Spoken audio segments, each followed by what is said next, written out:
Daniel, des fois, à quelques occasions, j'ai eu à utiliser un marcheur de fond parce que la pêche était difficile. Peux-tu nous en parler un peu? Oui, ben oui, dans une capsule que les gens ont peut-être eu la chance de voir ou qui va être publiée bientôt sur tes choses, Serge, on a parlé de pêche aux poissons nageurs. Ouais. Puis on aime ça faire ça quand il y a un peu de vent. Mais s'il n'y en a pas de vent, tu sais, puis là, mettons qu'on ne connaît pas tant l'endroit, on veut couvrir du terrain, tu sais, pour augmenter nos chances de croiser des dorés, puis pour peut-être en voir aussi dans notre sonore, tu sais, si on a un appareil de quand même de bonne qualité, bien, le marcheur de fond, ça fait ça. On avance, on couvre du terrain. Fait que comment je fonctionne? La règle qu'on peut dire aux gens pour le poids du marcheur de fond, c'est à peu près 1 once par 10 pieds de profondeur. Fait que si on compte pêcher dans 10 pieds de creux, 1 once, c'est parfait. On va mettre derrière ça un harnais, généralement 4 pieds de long. C'est pas mal le standard. Il s'en fait des plus courts, mais c'est pas intéressant parce que dans une teinte d'eau normale, parce que des fois, ils peuvent avoir peur un peu du marcheur de fond puis pas vouloir s'approcher trop près. Tandis que c'est des choses qu'on va utiliser en eau très, très, très embrouillée. Là, il voit plus ou moins le marcheur de fond, là, on peut être plus près. Fait que 4 pieds de long, des petites cuillères. On aime ça, les petites cuillères, souvent, qui aient des têtes un petit peu voyantes. Là. Un petit peu de chartreuse, un petit peu de rose, un petit peu d'orange. Puis, un harnais avec 2 hameçons, là, qu'on prend. Fait qu'on va mettre un beau gros ver de terre là-dessus. On peut mettre, moi, j'ai commencé à pêcher beaucoup avec des leurres artificielles sur ça. Bien, moi, j'ai pris un harnais, j'ai mis des verres, là. Mais je vois qu'il y a des gens qui vont mettre des jigs, qui vont mettre des poissons nageurs, des storms, des tin-fins? Les tin-fins. Ouais, ça se met bien, ça. Du tin-fin. Fait que donc, ça s'apprête à peu près à n'importe quelle recette. Là. Tu peux mettre oui, c'est ça. Oui, exact. Ce qu'on va mettre derrière, là, dans le fond, c'est un peu libre à nous. Là. Mais c'est la façon classique. Admettons quelqu'un qui n'a jamais fait ça. Là, son harnais de 4 pieds, un beau gros ver de terre. Puis on s'assure que le marcheur de fond touche toujours le fond. Puis ce qui est intéressant, c'est que si on a un fond qui est assez vallonneux, bien, on suit toujours le fond avec ça. Ce qui n'est pas le cas avec certaines autres présentations où on va être horizontal. Fait que quand ils sont dans un trou, bien, on ne passe pas proche d'eux autres. Fait que ça marche vraiment bien. Puis on va plus lentement. C'est une pêche plus lente. Là. Si vous n'avez pas de sonore, c'est quasiment vitesse minimale de notre faut vraiment sentir le fond. Il faut sentir le fond. Parce que souvent, les harnais sont montés avec des têtes qui flottent aussi, avec des petits bidules qui flottent, qui va faire que le marcheur de fond va être dans le fond, puis tu vas être comme 6-8 pouces au-dessus du marcheur de fond. Exact. C'est ça. Fait que c'est bien fait pour ça. Là, on est directement dans le champ de vision du doré. Là. Fait que c'est une technique vraiment efficace. Fait qu'on s'assure qu'il touche le fond tout le temps. Un, parce que le doré est au fond.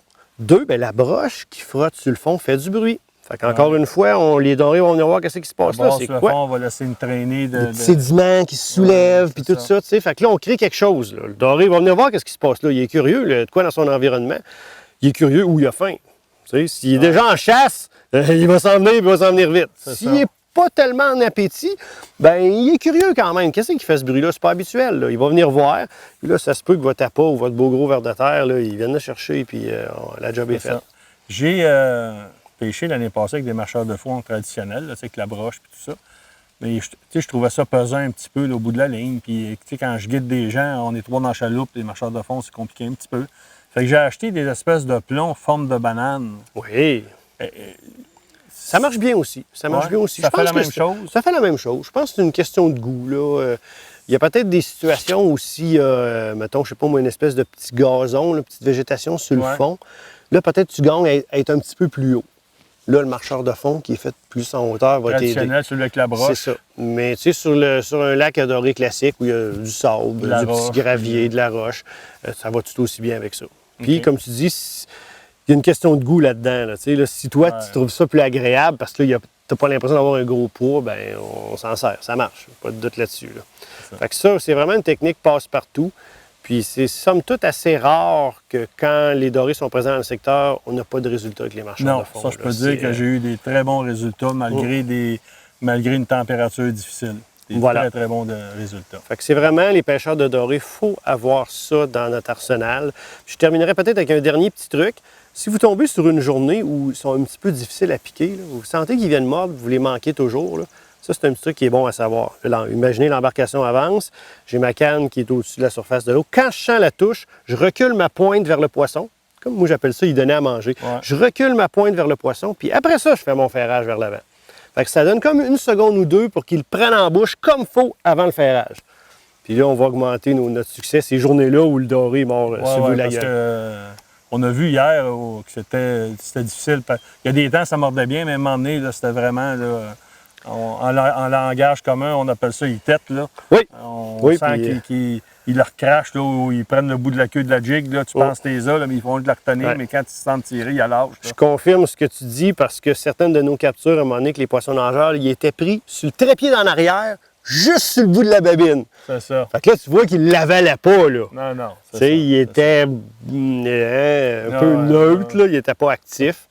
Fait que voilà, c'est un autre truc, les marcheurs de fond, pour s'en sortir dans toutes sortes de circonstances, en fin de compte. C'est super versatile comme technique.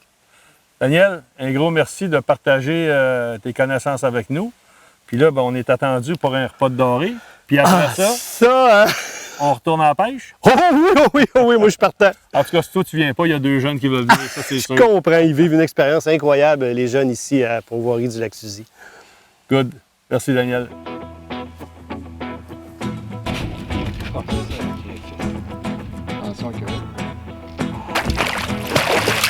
Et voilà. Ah, non. C'est bon, on va faire une petite photo.